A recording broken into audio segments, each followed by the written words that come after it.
Sampung mga negosyong patok at pwedeng simulan kaagad sa Pilipinas sa 2026. Magandang araw mga kanegosyo! Welcome back sa channel. Kung isa kang OFW, student o simpleng empleyado na gustong magkaroon ng sariling negosyo sa 2026, ito na ang video para sa iyo. Ngayong 2026, ang ekonomiya ng Pilipinas ay patuloy na lumalago. Lalong lalakas ang e-commerce, food delivery at digital services. Pero hindi mo na kailangan ng milyon-milyon para magsimula.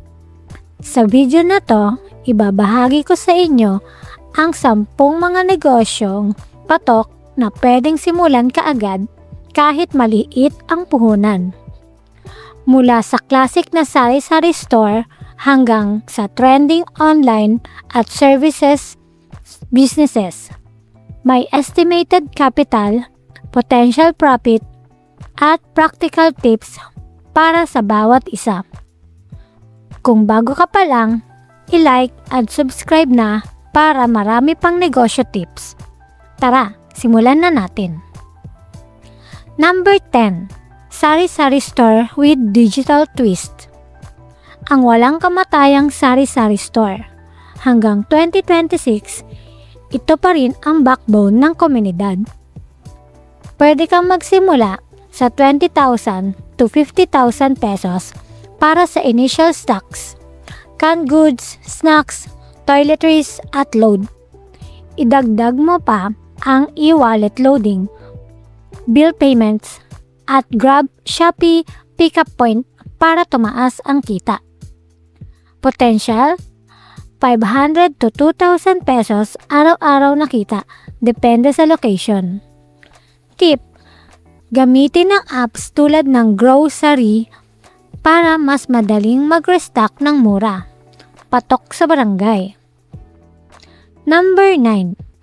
Online selling or reselling na K-beauty product, ukay-ukay o local products. Online selling sa Shopee, Lazada at TikTok Shop. 2026, ang e-commerce sa Pinas ay sobrang laki na. Simula mo sa reselling ng K-beauty, organic skincare or created ukay-ukay.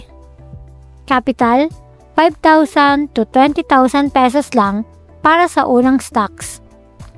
Gumawa ng viral content sa TikTok, unboxing, before and after, or live selling.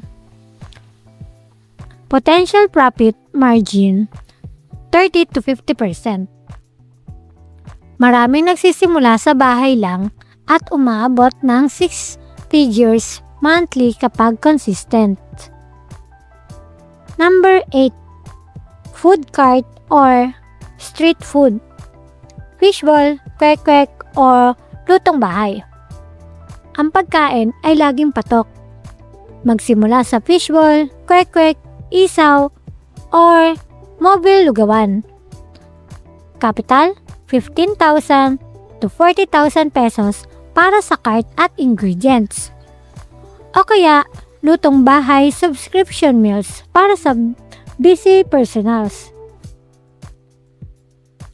Cloud kitchen model. Walang dining area, delivery lang via GrabFood or Foodpanda. High turnover. Mabilis ang ROI. Number 7. Laundry shop. Wash, dry, fold services. Sa mga apartment at condo areas, sobrang in-demand dito.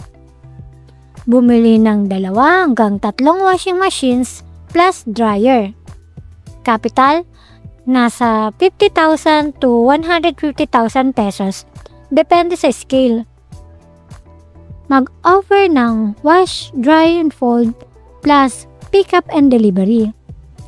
Monthly potentials, nasa 30,000 to 80,000 pesos net pagkatapos ng 6 months. Patok sa estudyante at OFW families. Number 6. pet grooming or pet products. Dumarami ang pet owners sa Pinas, lalo na sa urban areas. Home-based grooming para sa small breeds or selling ng pet food, accessories, and treats. Capital, nasa 10,000 to 30,000 pesos. Mag-advertise sa Facebook group o TikTok. High margin at loyal customers. Number 5. Mobile car wash or detailing. Walang kailangang malaking shop.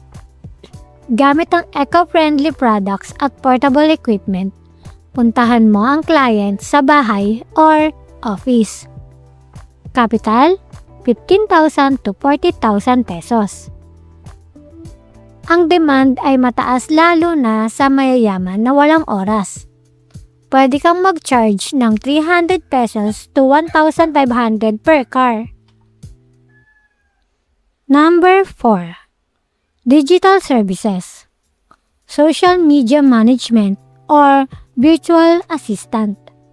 Maraming maliit na negosyo ang kailangan ng tulong online pero walang time o skills. Kung marunong ka sa Canva, Facebook ads, o basic accounting, ito na. Capital, halos 0 to 5,000 pesos lang para sa laptop at internet. Mag-charge ng 10,000 to 30,000 pesos per client monthly.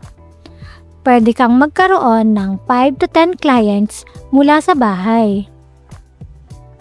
Number 3. Personalized printing or custom gifts. Mug, t-shirts, stickers, tarpaulin. Gamitin ang Subnation printer or online print-on-demand services. Patok sa birthdays, weddings, at corporate giveaways. Capital, 20,000 to 60,000 pesos. High margin at madaling i-market sa social media. Number 2. Subscription boxes or meal plans. Healthy meal plans, beauty box, at snack subscription. Lalo na ang lutong bahay meals, boxes para sa office workers, o wellness products. Madali itong i-scale gamit ang social media at delivery apps. Recurring income equals stable cash flow. At ang number 1, e-wallet loading business plus add-ons. Pinagsama-sama ang classic at digital. Capital, mababa, 10,000 pesos pataas. Pero sobrang convenient para sa customers. Dagdag mo pa ang GCash, Maya, at iba pang services. Ito ang pinakamabilis at magbibigay ng daily cash flow sa 2026. Sa 2026, ang susi ay convenience, digital at low overhead. Pumili ng negosyo na align sa skills at location mo. General tips para magtagumpay: mag-register sa DTI at BIR para legal. Gamitin ang social media at TikTok para sa libre o murang marketing. Magsimula sa maliit o itest muna ang market. Alamin ang trends, e-commerce at food delivery para tuloy-tuloy ang blooming. Mag-ingat sa inflation at competition. Mag-focus sa excellent customer services. Kung may favorite ka sa 10 na to, comment below alin ang plano mong simulan. Kung kailangan mo ng mas detalyadong guide sa isa sa mga ito, i-comment ang number. Salamat sa panonood. I-like ang video kung nakatulong, share sa kaibigan mo na gustong magnegosyo, at subscribe na rin para sa maraming practical negosyo ideas sa Pilipinas. God bless at see you sa susunod na video. Laban lang, mga kabayan. Kaya mo yan sa 2026.